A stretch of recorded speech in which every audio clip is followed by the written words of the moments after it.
That's a lot of damage!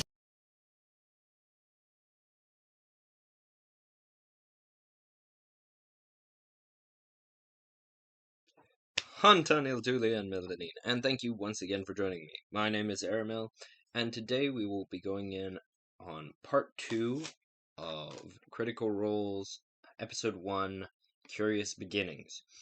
There was a lot of feedback from the first one, and I'm really glad for that. I'm very thankful that you're here with me.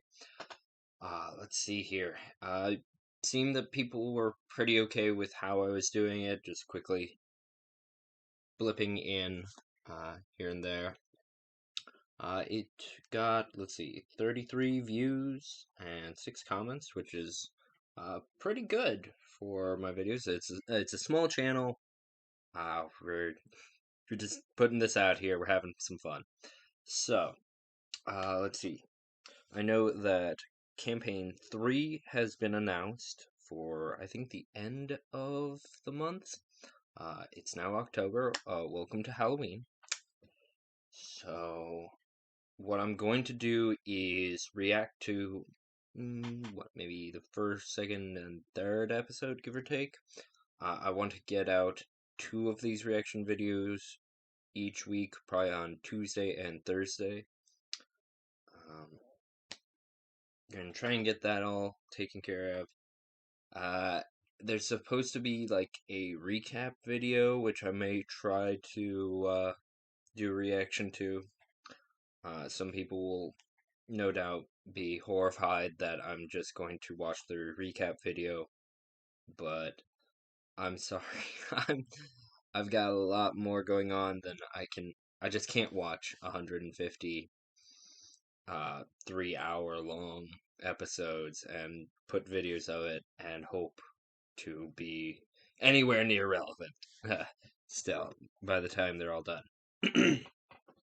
So I might do a recap a reaction to the recap words, and from there I'm going to try and do a reaction video to the campaign 3 episodes as they come out, more or less. So I'll try to stick with the Tuesday, Thursday release schedule and go from there. Right, so without further ado, part 2. So this is one thing that I was thinking about, and I don't remember if I mentioned it last episode, but it was kind of fun guessing which character is what class. And I know I paused it here that it does come up with a stat block while they're talking, but I've been trying to ignore it. So it's kind of fun because at least thus far they haven't mentioned specific class for any one of them.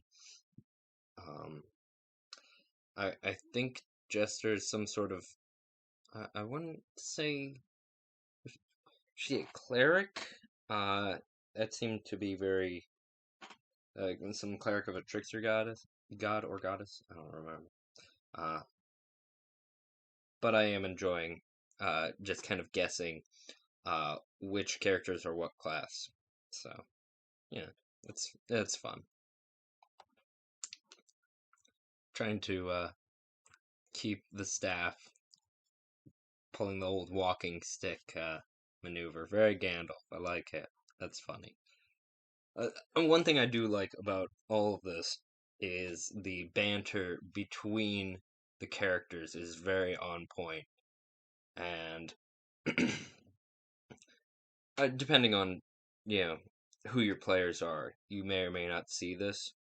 But when it happens, especially when it gets this good, it is a warm moment in my DM heart to watch the players bouncing back without, any real input from me.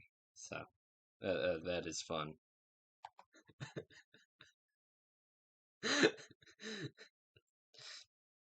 5 gold to be held by the fighter throughout the circus performance. What a steal.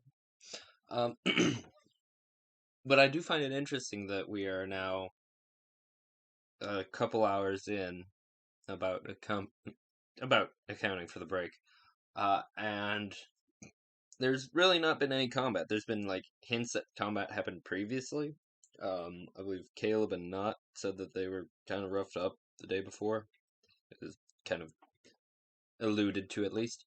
Um, but yeah, it's an interesting change. I'm intrigued and excited to see how they handle combat when we get to that. All right. So where we're at 2:19, 2 hours 19 minutes. Just giving this excellent description once again of a toad-like demonic thing monster being dragged in. Uh, and one of the characters, oh, have we ever seen such a thing before? And another one asked, yeah, what does it look like? And the pain of I just described this to you. I know that feeling, and I think that every DM either knows that feeling or should be prepared for that feeling. Just sometimes the players, I in this case, it's more of poor word choice on the player's part, but you get. I understand that. Well, there we go. I commented on a lack of combat thus far, and we're not like what 10-15 minutes later. All right, impressive. So this is a neat little thing, calling out for initiative in sections. It's not how I normally do it. I normally just go around the table and ask each person. But calling out, okay, who's got? I'd probably go with 20 and above first, and then 15 to 20, 10 to 15 less. But it works. If it works, it works. I'm looking forward to seeing how this turns out. Oh, also, that map that they've got, they haven't zoomed in on it yet, but that is surprisingly detailed looking. I mean, I've got normally just a nice big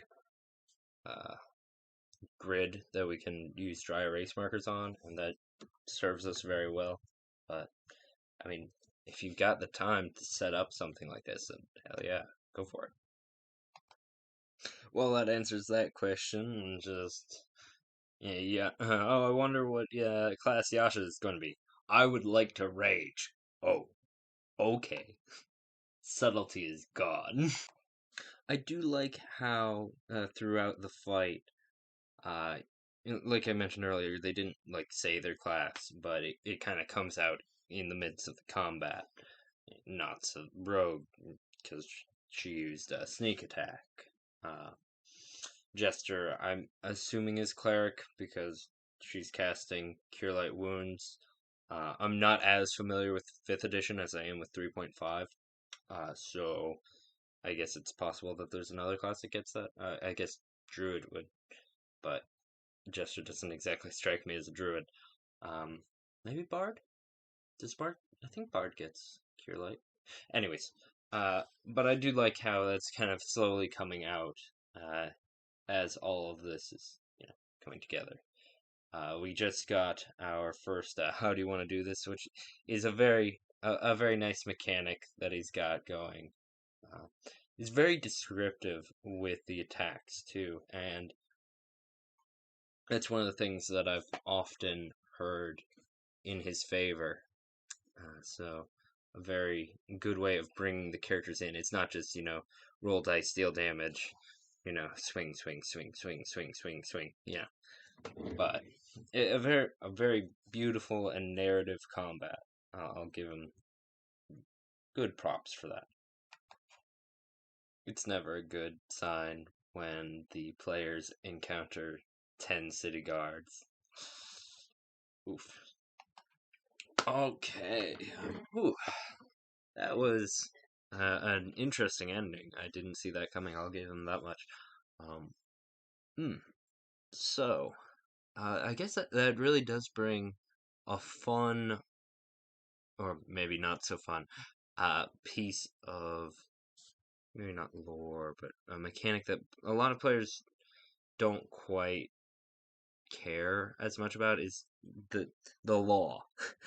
Like in D&D, it is a game. We're trying to, you know, we're relaxing. We're trying to live with fewer restrictions in D&D because our more normal, mundane lives are generally very restricted.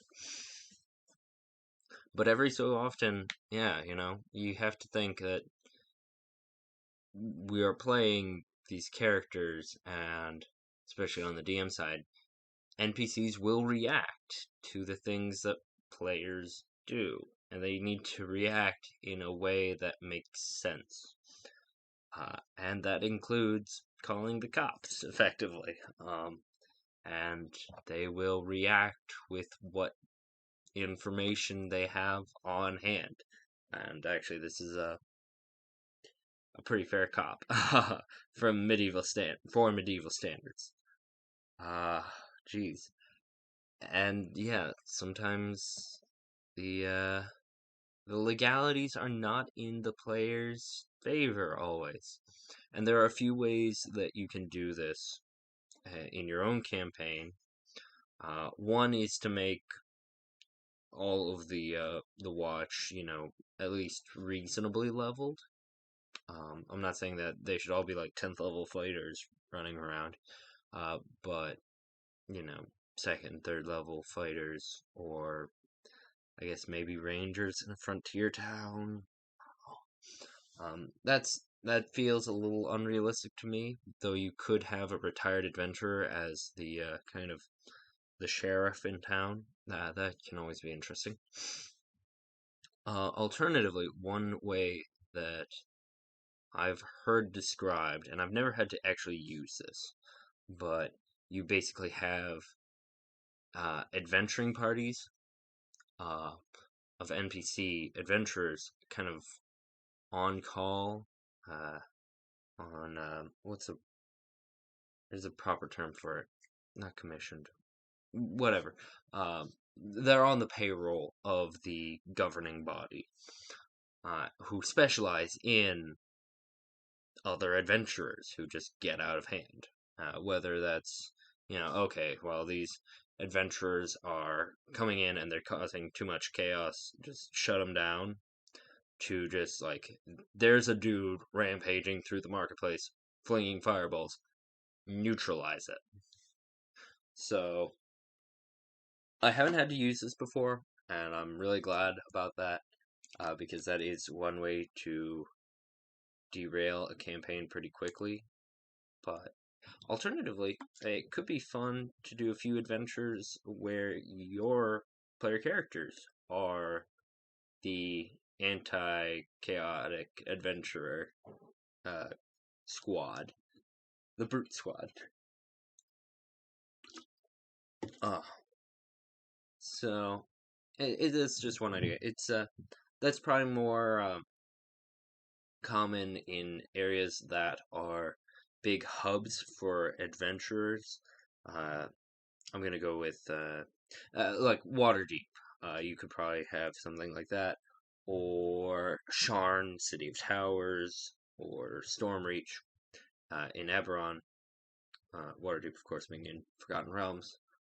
Uh, Something like that. So places where adventurers will gather, especially if there's like an adventurers guild.